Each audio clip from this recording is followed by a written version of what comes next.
How Comic Hour with your hosts, Andrew Launer and Chris Ramos. And tonight we are doing a writer spotlight with Chip Zdarsky.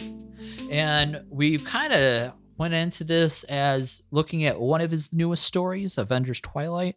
And as we had more time in our lives to kind of explore, we were like, hey, he's actually done quite a bit of work, especially on the Marvel side. We've read a lot of Chip, and through the years, it's kind of like he pops up here and there to flesh out some stories that really you didn't really think about, you know. And I kind of like that on his writing, that at least something is fresh in a story where it's an angle that no one else is working on. So he sort of is the, jumps in and knocks it out. Yes, I would say he's probably one of the most prominent writers going right now, between him, Hickman, James Tynion the fourth, and there's so many other ones that are out there right now. Al Ewing comes to mind. He did like the Immortal Hulk run.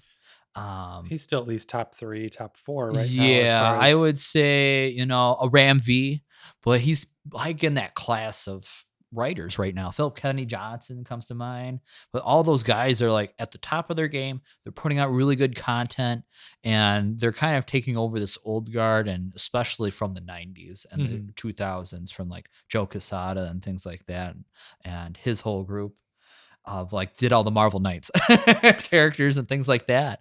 Well, and he's being trusted with some of these legacy characters that are out there, and you always know at Marvel and DC and everywhere else, really, there's sort of the upper level of the more recognized character runs. Right. And once you're a writer or an artist and you get to work on one of those books, it's a big deal. Right. Absolutely. And I feel like every 5-10 years, it kind of refreshes, like who's at the top of their game, who's working on things. And because some of these writers, they write for both properties of both Marvel and DC, and even Image, of course. So, it takes a lot to kind of pivot, write stories for other IP and then write your own stories and really own your game and be known for being the writer. Yeah. That everybody wants, because then they come seeking to you as like, hey, versus you pitching all your ideas. Well, and there's always that part of me that's, thinking about even like the artist and the writer portion of it, that you're constantly expected to be really good. And so it's like, hey, we need another really good one. Or hey, right. And it's a lot of pressure. And I always think about the industry too, that you're hot and then all of a sudden you're not, and it's like books will stop or flip. It's not a very kind industry to some people. You just kind of have to ride it out. And you think about all of the work that goes into it, and then the research, and just really preparing yourself to dive into a character. Like some of the books we have in front of us here is Daredevil and Spider-Man. I mean, huge characters, and Avengers, huge characters. So you have to know what you're talking about. And the only way to do that is just history, right? And you have to look it up and be knowledgeable. I don't think that Marvel has like a continuity historian, that I've heard of. I mean, I'm sure they probably have someone. They might have a lore through it. Of like, here's what the character is supposed to do, or here's what top continuity, here's some of the items or bullet points of Spider-Man is supposed to be single, or Spider-Man is supposed to be married. Where do they want to go with it? Or he has to, our current focus is on maybe this villain, or things like that. Or like when you see them, meet another hero or villain, and they're like, oh, we finally meet. You'll have a fan be like, no, they met in 2003 at issue 6. Yeah, I mean, back in the day, they used to do summits like they did with the Superman summit, I think, or Batman summit. Talk about just what's coming up. We're like, hey, we're doing Death of Superman. You guys going to get behind this? Here's what we're establishing. This is how you can be a part of it. And like, we used to do that back in the day. They're old friends, or this hero has met, or they've teamed up before. So you can't make it look like they don't know each other, because you have to hold on to some of that legacy continuity. And it's a big part of it. And I think he's kind of taken some of those lessons to heart Chip Zdarsky has, and really owned it. And I think it shows in his writing and has that reverence for that. I bet he's got like Post-it notes all over the place. The Charlie Day meme. You know, and I think it also helps too when you get latched into a character and you're writing them for years or reading them for years. Yeah. And even some of the newer works that we're going to be talking about, I think people might know Spider-Man Life Story. Probably, if you're a comic reader, you'll know that's a great side story. It's just a one-off, and it's just a really great run. And it does break out of continuity, so it is sort of standing on its own two legs, so to speak, right?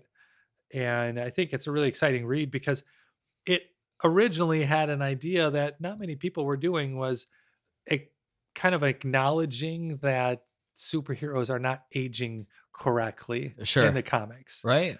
And that someday they're just going to slowly age up. So why not write a story that just says, what if Spider-Man just aged normally? Yes, instead from issue number 1. Yeah, because there have been some stories, like I think of all the Marvel The End series. There was Wolverine The End. There was Fantastic Four The End. They're sort of writing X-Men The End. Yeah. Death of Spider, like not Death of Spider-Man. It's like Spider-Man Reign. Or you go back to, you know, all the Superman stories where he's old Superman. There's so many of them, and even like Dark Knight Returns. Like if you think about you think about Frank Miller, he was kind of doing that too. Of what if it was old Batman? You know, what does that look like? So, but he did it as more of a progression versus one extreme to the other extreme. So that was really brilliant. So I guess we could kind of jump into that here. Spider-Man Life Story. In a nutshell. Is that pitch of, yes, Spider-Man is aging in real time, and it's over a 6-issue series. So Spider-Man was first introduced in 1966. Yep. Stanley and issue number 1. Yep. And so they're saying from 1966, these issues will just progress as if he appeared as a teenage Spider-Man and just kind of lived a normal human lifespan. Yes. And that was really cool. He had one of the renowned modern artists on that team, which was Mark Bagley. He did all the art for Ultimate Spider-Man, or at least the vast majority of it. and he had a huge run on that character. Mark was on this from start to finish. Yeah. So cool too. And seeing it as a 6-issue like miniseries, you can spend more time on it, like really hitting home what your goals are and what are you trying to get at, develop, and especially with the character. Everybody knows Spider-Man, but everybody's looking like, okay, where's the catch? What's the pitch of it? And you don't have that much time to do it. And you have 6 issues to like start to finish. Yeah. And to when he was doing it, I was listening to get him to like the golden years. Yes. Idea. Right. I mean, he's at least 60s. Right. Sure. I forget how. And so when he kind of pitched it, he pitched it as, I could do a couple Marvel characters and do them like a little mini Marvel universe one. Like, let's just pare it down to one character and make it concise, but make it the best you can. And he actually he claims to have read 800 issues of Spider-Man to prepare for this. I mean, he got paid contracted to do it. And, you know, you talk about reading comics for a living. It's kind of reading comics for a living. And then you have to go perform and do something really cool. And to put that in perspective a little, let's see. So if you had just a regular hardbound collection of comics that, like the Daredevil ones, they call them OHCs. They're just a little bigger than regular size. There's like 10 issues in there, right? 10, 12. So when you look at like some of the larger omnibus ones that are, 30 really to 40, big spines, really big books. Yeah. 30, maybe 35, 40 issues. So to go through 800 issues, even if you just had them normally sitting around, right? That's a monster. That is monster size. That would be like, I'm going to lock myself in my house.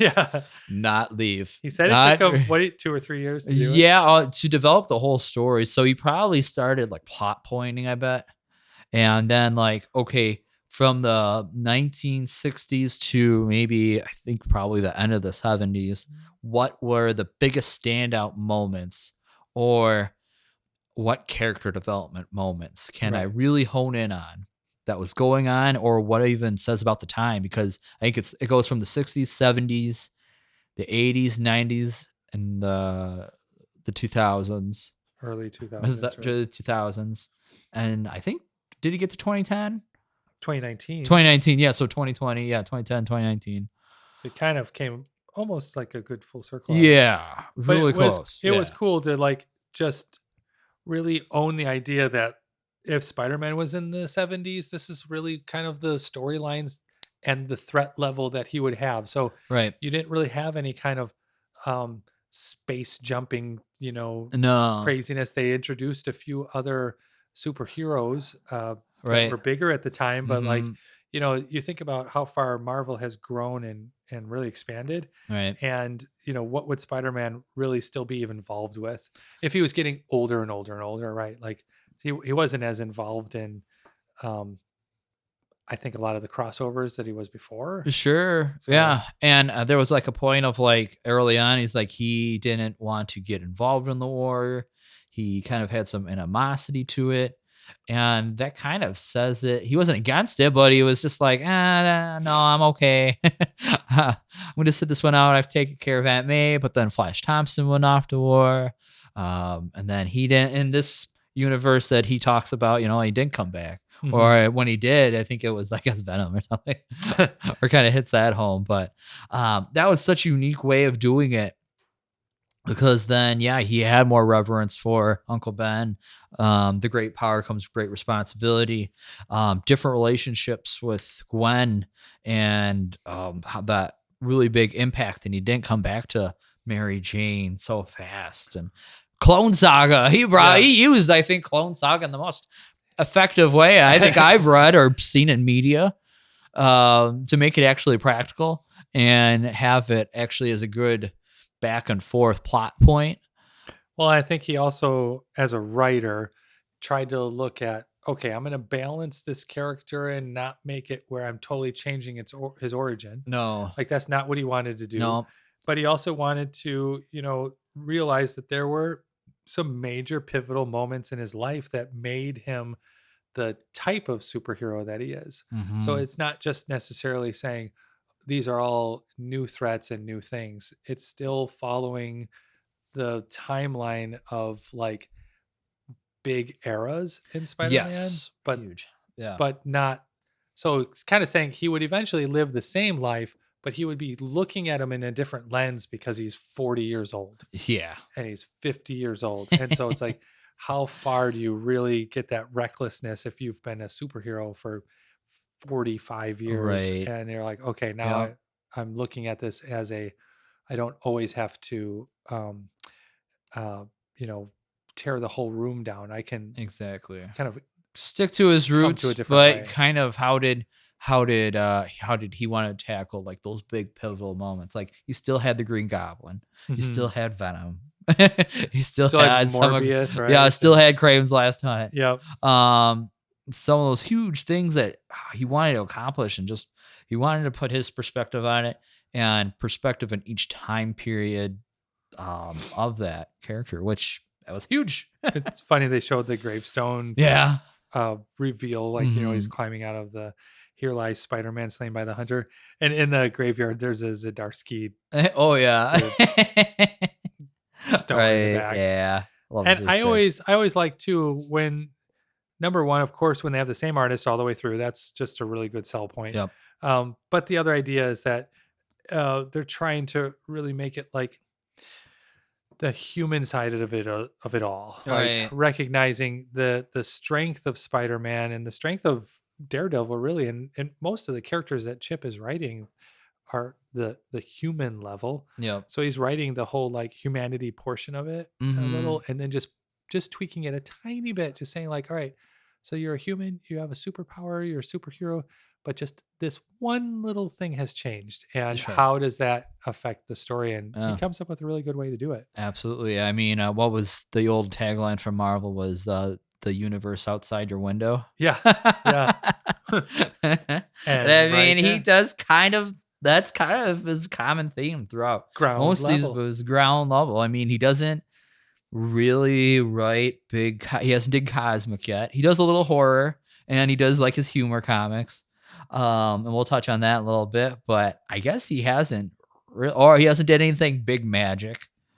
Yeah, I just kind of like his really grounded writing, and Yeah. maybe that's why he's becoming so popular, is because his writing is not only um, paying the fans a really good tribute to their favorite characters, Hmm. but his writing is not too far fetched either. It's like Sure.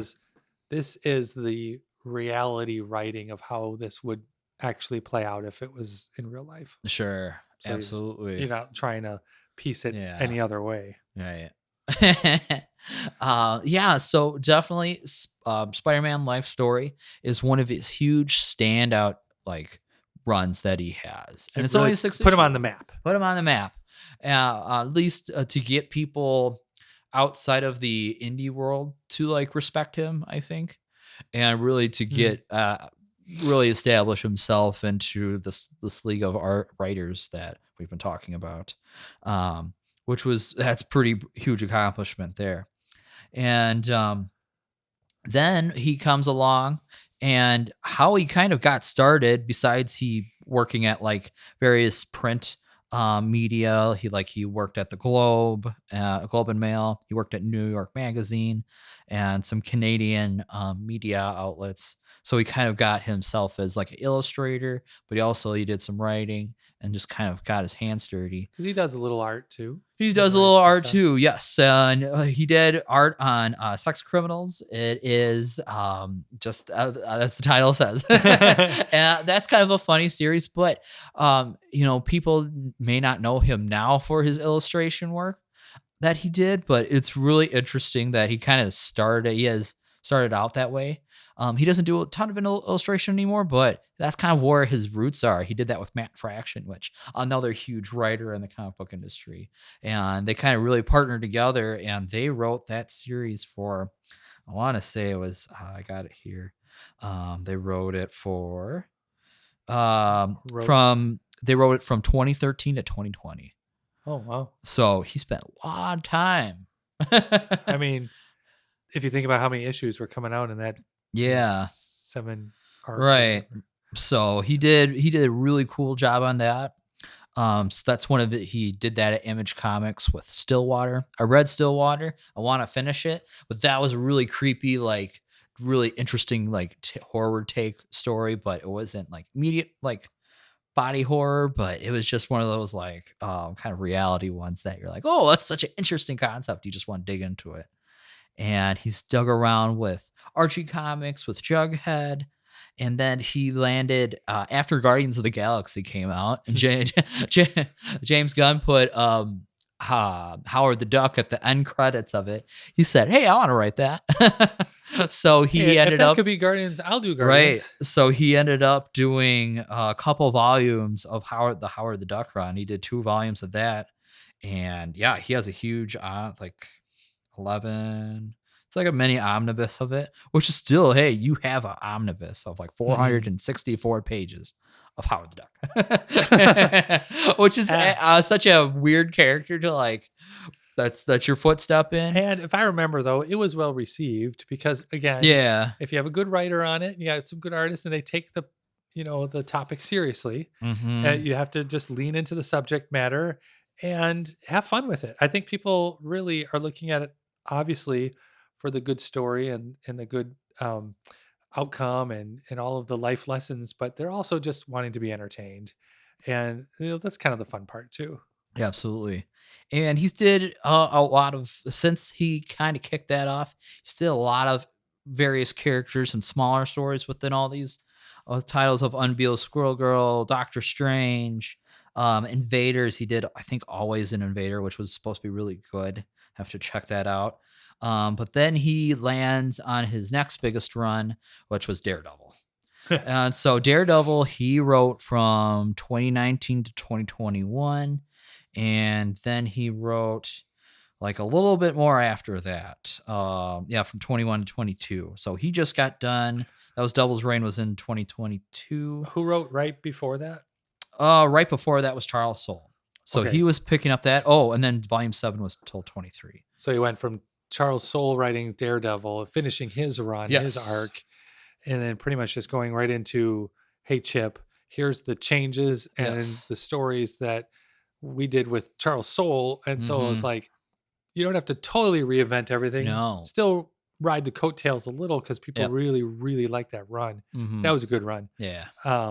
And now he's trying to pick up from there and make his own stamp. Right. And from what the interview that I listened to on Near Mint Conditions that he recently did this year, every time a new Daredevil writer comes on, they do a passing of the torch with each other of like, hey, I'm setting this up. Here's the cliffhanger of where I'm going with it. Now you can pick it up.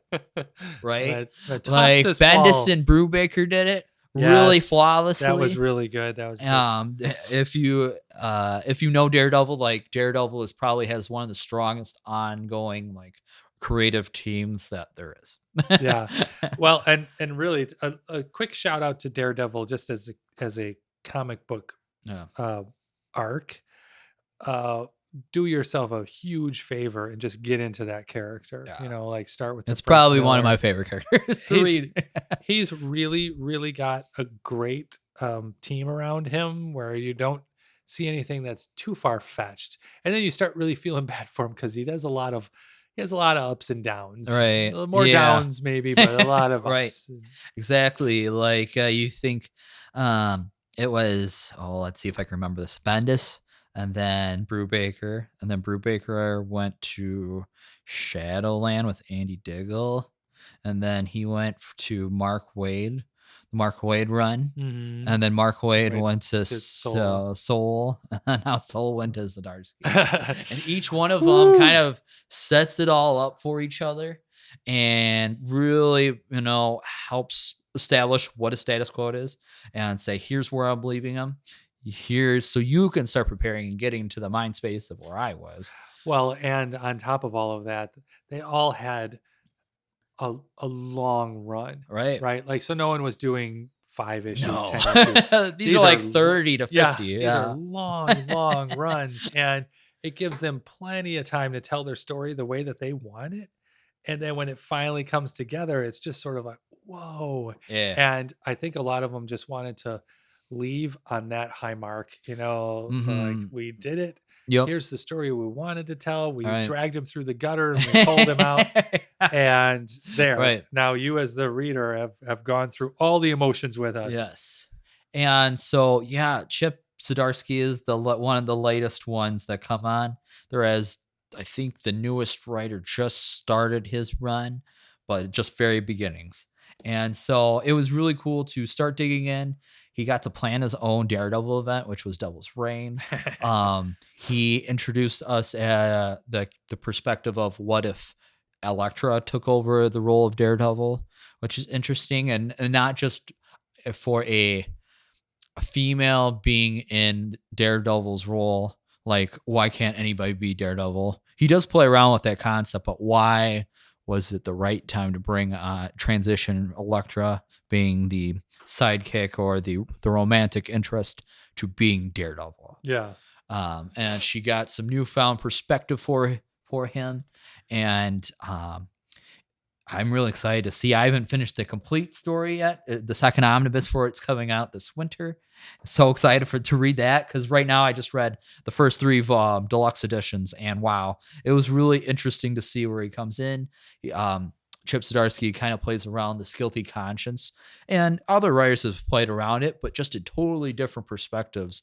And he said, you know what, I'm going to own up to it. I'm going to turn myself in, because he himself is battling the lawyer himself versus the hero. And how does being a hero tie with the law? And he's always been he's looking at he's used Daredevil to be his escape, but he's like trying to be a mature hero instead of being the role model for the hero community. Lawyer by heart. And he doesn't say because you put on a costume you can't escape the law. Kind of going back to what Iron Man was kind of going through in Civil War. He was doing it, but in a very extreme way. Yeah. Daredevil kind of took it one step back and said, we're not going to go that extreme to go out arresting everybody. But if you if you murder somebody, you did, well, kind of own up to it own up to it and serve your time. And the hero community is like, not everybody's done it, but we've all had to face that issue. Yeah. And Daredevil hasn't really done it. So that's kind of one of the main promises is like, which is own up to your work. The one thing too that I'm sure Chip was like, I want to really push this issue. Yeah. And in order to really bring it home, Daredevil has to actually take that step and kill someone on accident. Yeah. So to speak. Right. But and how does he deal with it? Still thinking about Daredevil again, that character being introduced in the 60s. Yep. Daredevil's been around in comics for a long, long, long time. Yep. And what is the next step? And not to like level up everyone into being these dark and broody, above the law, dark and broody, right. like no one cares what I do, and still realizing that there's consequences. I think that was a really good step for him to have as a sort of ace up his sleeve, so to speak, of like, hey, this is the story I want to write, and by the way, this is going to happen at some point. Yeah. And we're all going to deal with the consequences. I mean, Soul already set up the fact that Kingpin was the mayor of New York City. Yeah. And so he's still the mayor in here. And he also does a bunch of nuances with Kingpin and battling somebody that's higher than him. So that was also a really cool nuance that he's just tying it in and really honing it. Well, I see like Punisher's in there. And, yeah, because you couldn't have a Daredevil story without Punisher. I mean, the exact foil for him. And Spider-Man who was also similar to him, but also is like, I know how to write Spider-Man. How would he interact during the situation? Yeah, that was really cool. That was probably a funny little like jam session of like, hey, I've written Spider-Man, so I just got to get him in here on the way you say it. Yeah, absolutely. I did find it said in 2023 it was announced that Saladin Ahmed would serve as the writer of Daredevil Volume 8. Yeah, the only title that I know that guy from was he did Black Bolt run. That was actually got some really good buzz around it. I would love to check that out before I jump into the Daredevil run, just to get some perspective on it. But I think he is kind of one of these budding new writers too that's like starting to get their feet wet. It's like, okay, where can you go with this? Well, it says that there's unapologetic chaos in the story of Chip Zdarsky's Daredevil. He's just like, I'm just going to do it. I'm going for it. And you're all going to be along the ride with me here. We're reading every issue of it. He always surrounds himself with like really good artists on him. Like Marco Cicchetto's on the Daredevil run. He's probably the main artist in the series. And he's always a treat to read. And and he's always got good direction, I think, where he's going with it. He's not spinning a lot of his tires. Yeah, and sometimes you do get that feel with some writers where they like, okay, this issue is just a filler because they're either trying to get to a bigger storyline and they're just like, let's just wrap up these other things.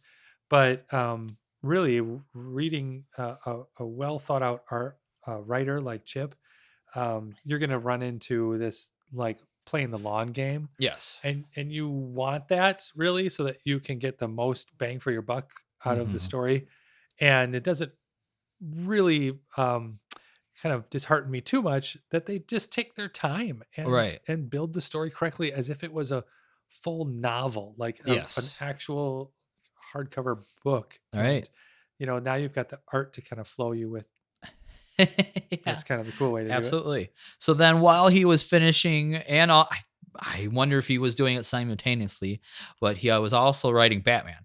I have not read that Batman. I haven't either, but from the promise of what I've heard with his Batman run, he's calling back to Batman of Zur-En-Law. So again, tying a character to some of his legacy, legacy of where he's been. So he did those. So Chip's always thinking of the future for all our villains. Yep. So it's Failsafe, and so he's got that one. He did about 2 volumes that are currently out right now, and I bet there's a 3rd one coming. And so that's really cool. He did a short graphic novel called Batman First Night, where he is he's in training to become Batman. And so he goes to different masters of like how to train him to be the detective part, how to be a monk, how to kind of be a rogue and be stealthy as a ninja. How to be a chemical. Yes, and I think analyst there's and some ties stuff. like back to like Ra's al Ghul and kind of setting that those threads a little bit. But it was a really I read that earlier this year, and it was such a cool idea because Batman did all this training, but we never necessarily, I guess, depending on the writer, we never really got to see what that looks like and who he trained with. Was there any consequences? Did he have any rivals that he trained with? Things like that before he even got to Rise and the League of Shadows. So that was a really cool run that he did. Batman failsafe. Yeah, that was his short ongoing. That's his ongoing, but then First Night was his like graphic novel that he did. So that was really, I read that. That was really interesting. Somebody asked him, what was it? I was listening to the interview again. He's like, "Are you going to get Batman and Catwoman together? Maybe." Maybe someday. I don't know if I'm going to do it, but somebody will. So that was kind of funny. And then we'll talk about kind of one of his recent works. We'll bring it kind of back home to Marvel, as he just did Avengers Twilight this year that came out. Do you want to try pronouncing the artist name? Oh, geez. Daniel Acuna. Yeah, that sounds right. Daniel Acuna. Yeah, but definitely look up Avengers Twilight. This is a Avengers in the is it the far future? It's kind of far future.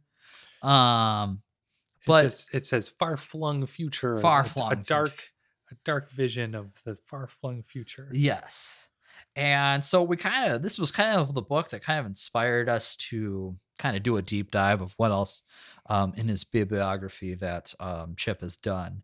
And so we're like, okay, kind of checking this out. I've seen Alex Ross did all the covers, so they're all good. They're like, whoa, what's this like weird Captain America design? All right, very cool. I really like that he's in the continuity, but out of the continuity. Right. So, like, absolutely. He still can write the story that's relatable. Yeah, I think, and now that we've kind of reflected on Spider-Man, Daredevil, what he's kind of known for of tying back to the roots of each character and the humanities of each character and kind of applying it to whatever story comes across, whether it's humor, whether it's in Marvel or Batman at DC. He's really bringing in that humanity back to the storytelling. And I think he writes villains really well as far as like what lengths they're willing to go to. Sure. And then just trying to ramp that up too. Like, really, how far could they go?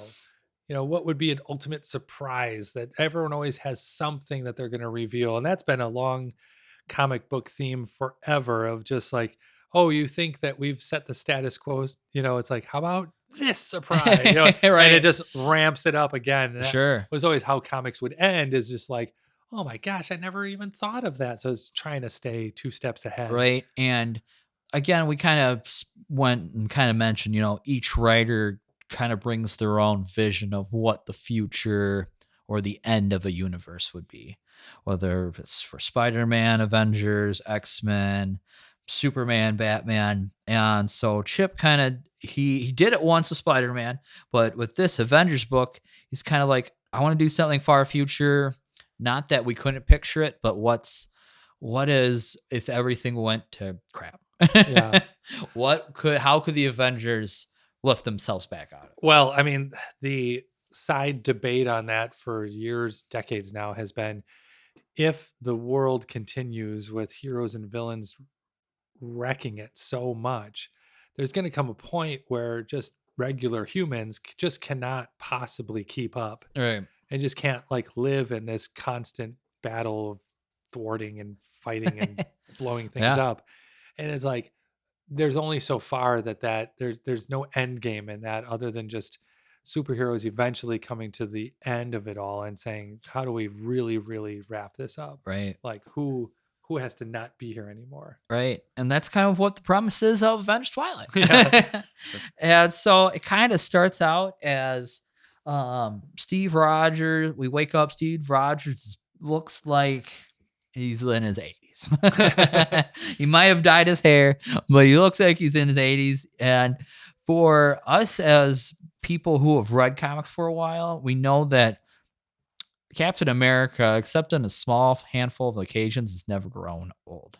Yeah, and he has a tiny little bit of a healing factor too that just kind of helps him. Yeah, at least with slows down his aging like Mhm. tremendously. So for him, for Chip to say, we're going to start right out of the bat is old Captain America. Oh, Yeah. okay, we're going to Now you start know. there. All Now you right. know.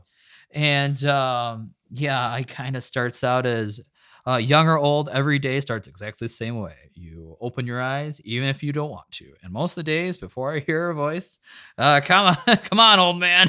No, really don't.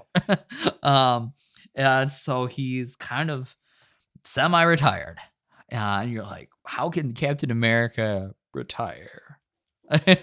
He's a symbol. Yeah. Like, And why would he want what to? would it take for him to do that? And we kind of go through trying to answer that question when we started out.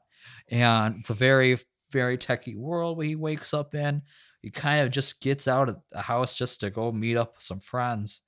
And everybody's kind of parody, or everything's merchandise. Like you see like an Iron Man mannequin with like a Captain America shirt on it, or there's some Spider-Man, there's some Miss Because they've Marvel. entered into the level of like mythology. Yeah, Like basically, yeah. they're the pop culture now. Yeah, which is not new for us as in real life people, but in the world of the Marvel universe, that would be weird. Yeah. To really embrace them that far. Right. Besides fanboying like Miss Marvel does, but Yeah, right. but just to take that to everybody, like the culture. Wild. And so then he goes to meet up with Luke Cage. And we see Luke Cage as the guy with unbreakable skin in kind of a exoskeleton. And so when he got old, like he couldn't move. His skin, his body froze up, Tightened up so tightened much. up so much. His muscles couldn't overcome it. Right. So he had to get a special exoskeleton just for him to get around. And then they meet up with, again, bringing it back to Daredevil, but he isn't really Daredevil. He's Matt Murdock, and he's been retired, and now he's just a public. I think he's a public attorney. He's just a dude. Yeah, right. That he helps with legal advice. Yeah, and he's like, oh, okay, I guess, kind of doing this here, there for. Yeah, I'm glad you decided to reopen the legal clinic. Well, yeah, well, somebody's got to do something. Yeah, I told you. And so it's kind of like those scenes in the movies where a bunch of old men get together to go play chess in the park. Yeah. It's very much that. Yeah. So we kind of go into like these characters of what do they do? What do they do now? What does retirement look like? Well, it's not really retirement. It was kind of like a forced retirement. It was just them, their bodies failing, and then kind of something drastically find out. Well, and again, it's only 6 issues. Yeah. So they have to set it up right away to say, this is the world they're living in right now. And yes, it's everywhere we look is going to be a shocking difference. Yeah. And so like Captain America's like in a steady relationship. I don't think they're married, but like they're in a long-term relationship.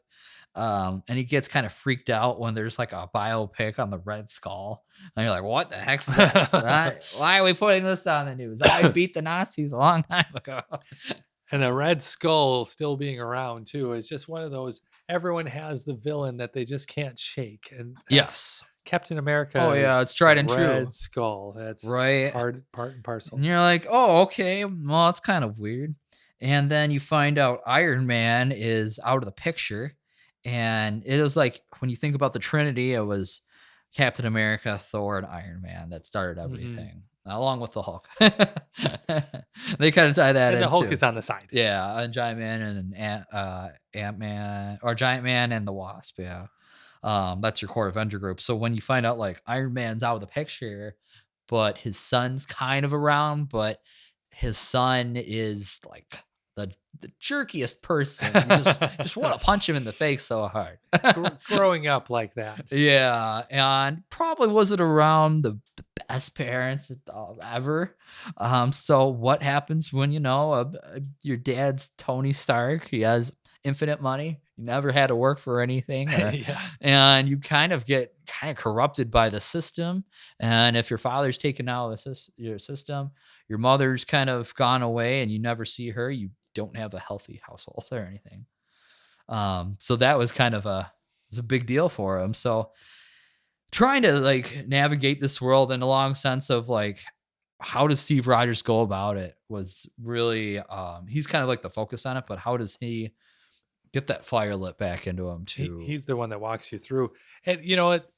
I always kind of go back and forth when I'm reading other alternate storylines like this because it's like, is this entry level comics for people who have not read any other comics? Kinda, but not really. Yeah. You know, so it's like it's just fun to have some background knowledge. So they should put, you know, something like you got to be a little bit of an experienced reader Sure. just to have some fun with it. But these are characters that people know so well that you can kind of piece it together in your own head. And every once in a while when a character gets thrown in that people don't recognize right away, they can, you know, look them up online or something too. Yeah. And I guess probably his most, besides his indie work, I mean, I would say Sex Criminals and Stillwater, any of his indie titles are still like super friendly to jump into because those are pretty standalone. You don't have to know any continuity behind him.